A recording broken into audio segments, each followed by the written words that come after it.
Today, Darren is going to talk about one of his favorite events.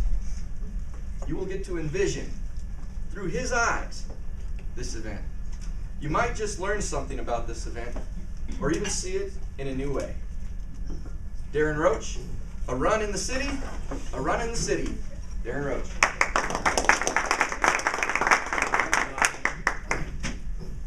Welcome Toastmasters. Welcome guests. This coming May, there's an event I really enjoy. It's a race that takes place in San Francisco. This event is called the Beta Breakers. It is a 7.5 mile run or a 12-kilometer foot race. No matter what age, sex, color, size, anything, everybody is there. No questions asked. People come from all across the nation, even from around the world, to do this one particular race. About 50,000 people a year register for this race. An additional 50,000 come as spectators, runners, partiers, goers, whatever, making this one of the biggest races in the nation. Now, the history behind this race is this race started from the aftermath of a natural disaster on April 18th, 1906 at 5:13 a.m. A major earthquake rocked San Francisco. With the fire and destruction the city endured from the quake, people feared the city would not recover. So the people of San Francisco began to rebuild and put on some special events to raise money and raise their spirits. One of these events is the Beta Breakers. Now this year marks the 100th race, and of course I will be there. So the day the race starts out, I'm waking up in the morning, doing my stretches, having a little coffee, a little breakfast. Then I go do my little walk from the hotel to the starting line. So the pre-race, as I get there, it is a lot of people there. Thousands of people dressed up as Star Wars figures, brides, anything. Any costume you can think of, they're there. You'll even stumble across a nude person or two. So the start of the race, 8 o'clock sharp, the gun goes off, everybody goes. At the beginning, you got the professional racers. There is a big pay package for the people who won this race. Think around 40, 50 grand. Ooh. But me, I'm in the majority, the big bulk of it. And with 50,000 people running it, it is bottleneck. We start in downtown San Francisco in the financial district. And for the first half mile, it is just at a snail's pace. Everybody just conglomerated up. And eventually, once you start getting out, as you once you start breaking loose and running through the downtown, you start looking up, you see all the big towers around. It's just amazing to watch as you're running through downtown. Eventually, you start working in the residential neighborhood, and once you get into there, about a half a mile ahead, you got your biggest obstacle to conquer, Hayes Hill. Now, it doesn't look like a real big hill, but when it's 11% grade going up and going down, it can be a little intimidating. And as you hit it, there's like 4 levels to it. There's an intersection where it flattens out and goes up again. So about the third one you're hitting, you're like, I'm at the top finally. You get to the intersection, another one to go. Once you finally hit the top, you do nothing but downhill, but you can't go really too fast because you can lock your knee up, blow your knee out. So you just do a good pace, then you hang a dog leg to the left, and you enjoy the rest of the residential neighborhood.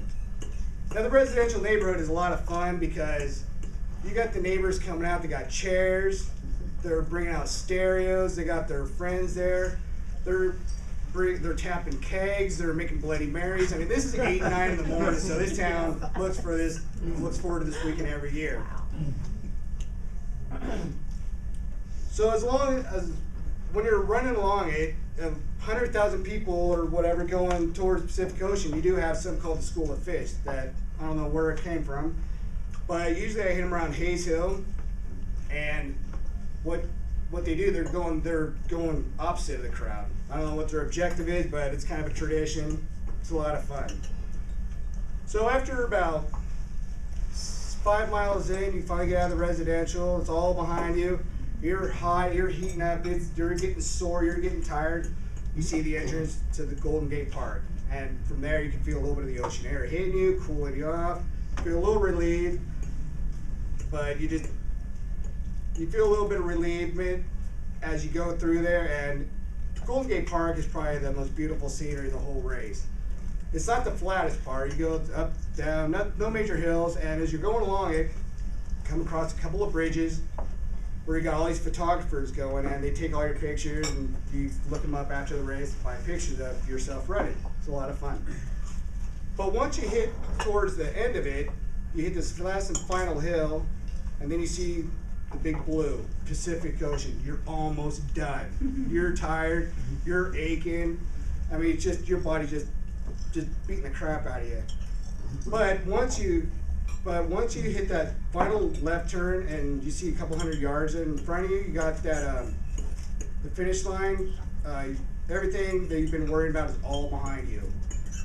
The pain, the agony, everything. It's all just done. So you just give it your all, and your last wind, you just go through it, and you just run through. And once you hit that, you finish it. You feel such a relief, such a sense of accomplishment. You got 7.5 miles under your belt, and during that race, you gotta go through such a mind tricks. You gotta go through like with a rapacious attitude.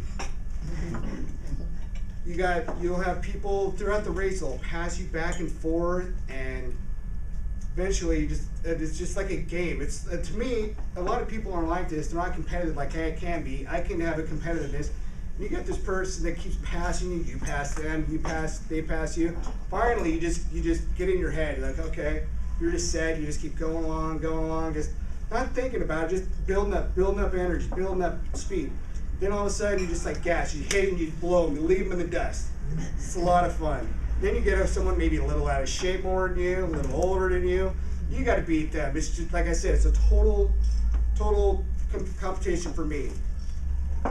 But like I said, once you finish that cross the finishing line, you do have a sense of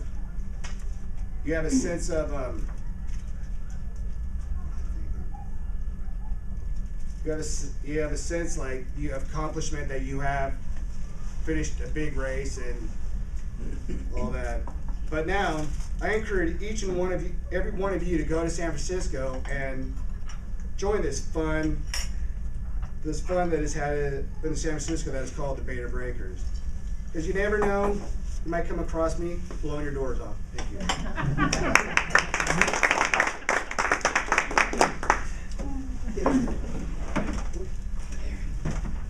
Feeling if I got there, I would find the guys with the Bloody Marys and stop.